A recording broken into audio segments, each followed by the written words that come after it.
Assalamu alaikum guys, I'm Fiona. Welcome back to my channel. Today I'm gonna show you the easiest recipe. Stay tuned.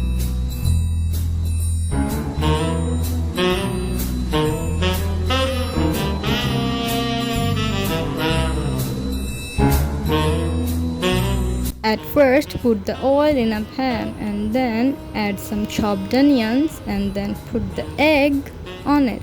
Then just keep stirring. Then add the spices.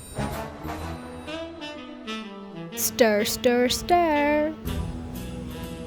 After that I'm adding the boiled pastas in the pan.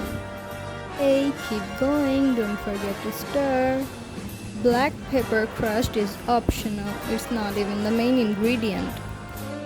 Then serve it in your favorite bowl. Ta-da, it's done. Thanks for watching. Don't forget to share, comment and subscribe to my channel. Bye.